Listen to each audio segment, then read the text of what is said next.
The placement process is changing and we have to change according to it.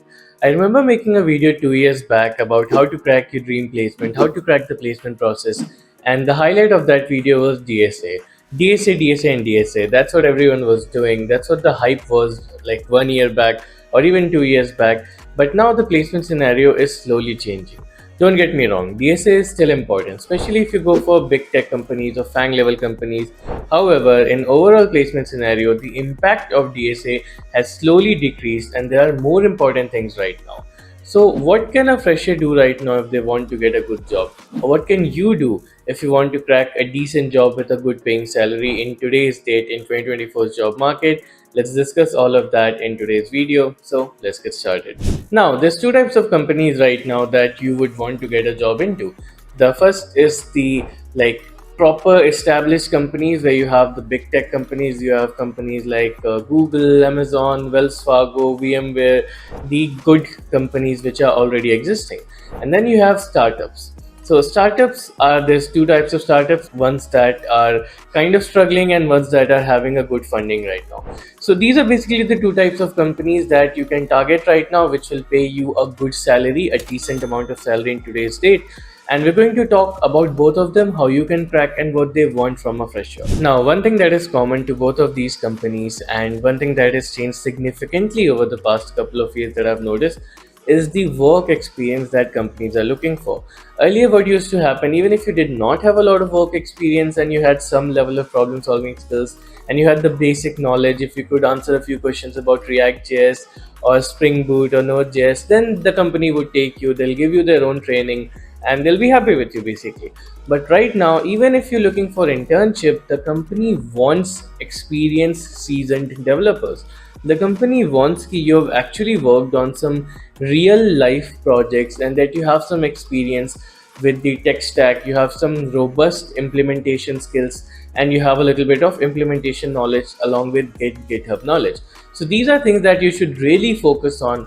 Make sure that you don't skip the development part. Whatever tech stack you use, I will suggest web development. In there, you can choose between front end or back end, whichever tech stack you like. I would suggest Java Spring Boot or React.js or Node.js. You can choose any of these, whichever ones you like.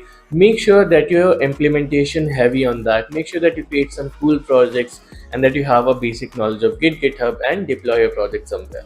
This is something that will help you in both types of companies, whether you're going to a startup or whether you're going to a well-established, high-paying, big tech company. So this is something that is common for both of them. Hi everyone. So to get a job in one of the top companies, you need to manage a lot of things. You need to have a lot of skills, like having skills of DSA.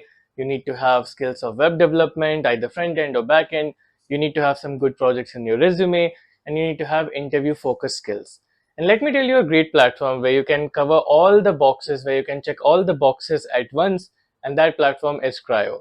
So I've made a lot of videos about Cryo, but to those of you who don't know about Cryo, it's basically a platform which you can use to upskill yourself and get your dream job in your dream company as a software engineer.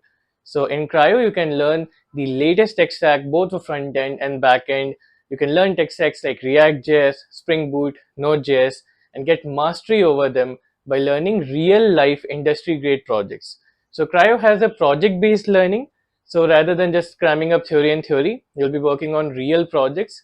You'll be having real life implementation and you'll be working under industry leaders. So it'll be like working in a company. You'll have sprints, you'll be working on projects, you'll be building cool things.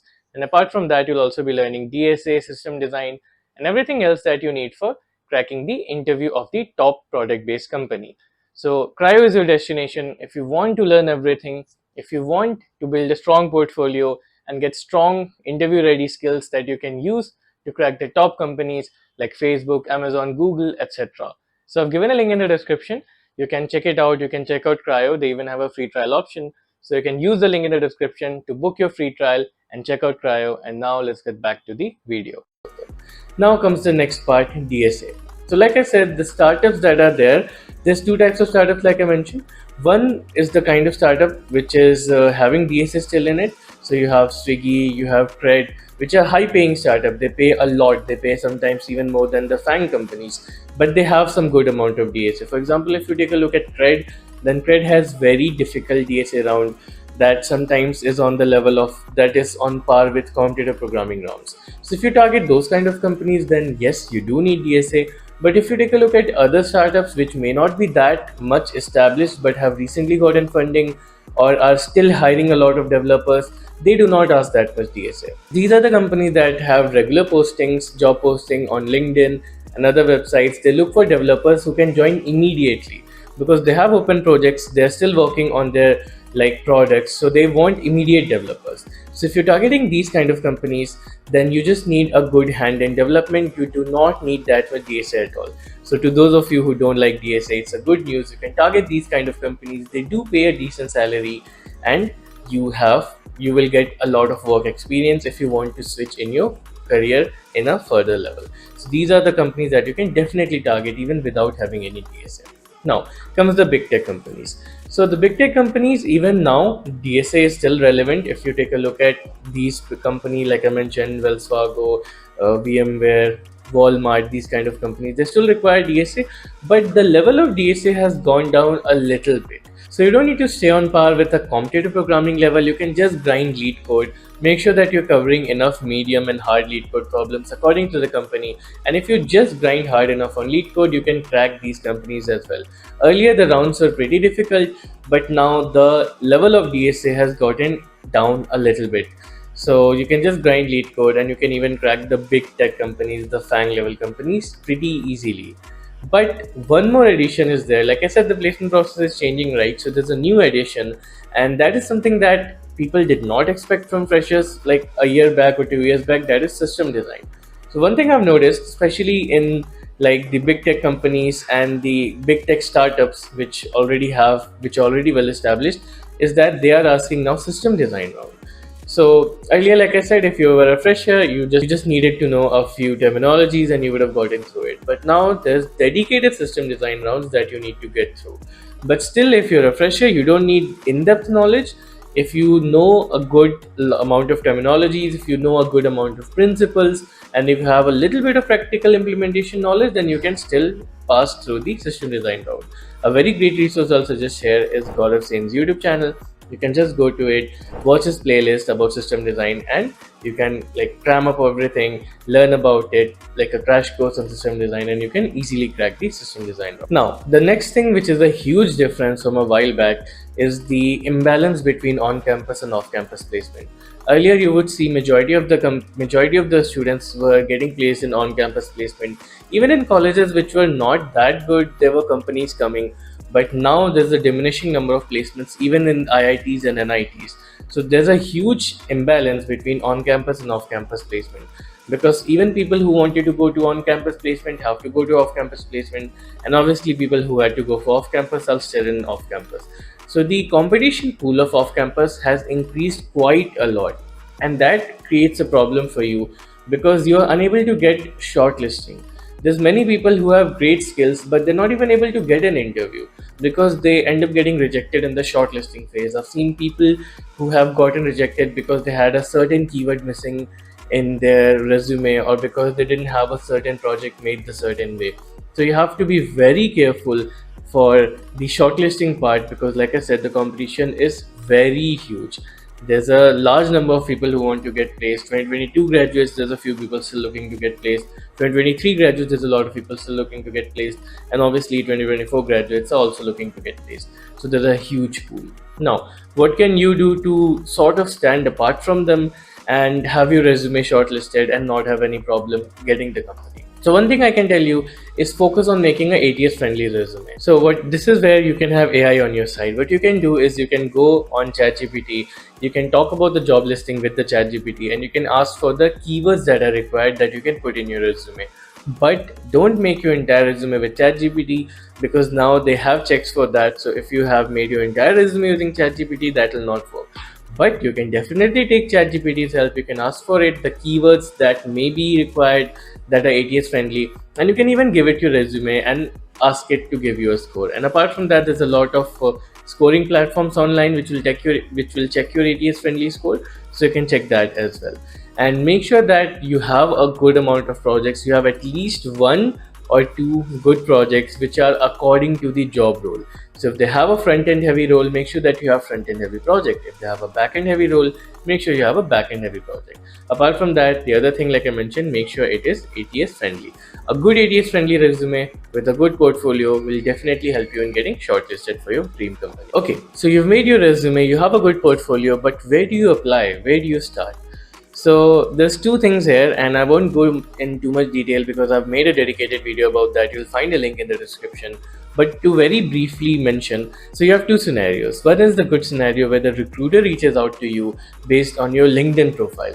So LinkedIn is a great tool that you can use to your advantage. Make sure your LinkedIn profile is pretty professional, pretty good. You're mentioning your projects, you're mentioning your learnings. I'll mention a few great LinkedIn profiles in the description section, profiles which have gotten recruiter reached out to them. You can take reference from them and build a good LinkedIn profile. Now, even if the recruiter doesn't reach out to you, this is where LinkedIn is going to help you. Make a good LinkedIn profile and build good LinkedIn connections. You can build connection with employees of the company that you want to get a job into. You can build connection with recruiters of the company that you want to get a job into. You can just mention to them, hey, I'm trying to look for a job right now. This is my portfolio. And you can either ask for a referral.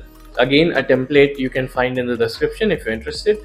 And apart from that, you can just talk to them. You can ask for their resume to take references. So LinkedIn is something which will help you a lot in your job search journey. Utilize it very carefully, and like I said, I've made a dedicated video on that. Make sure that you check it out as well. Apart from LinkedIn, there's more websites like naukri.com. You have AngelList, you have LinkedIn Easy Apply section where companies post regularly. You have Next Level app. You have a lot of basically websites which have company job posting. Make sure that you check them out regularly and that you update it with the job opening. Now comes the last part. Last but not the least, we have aptitude.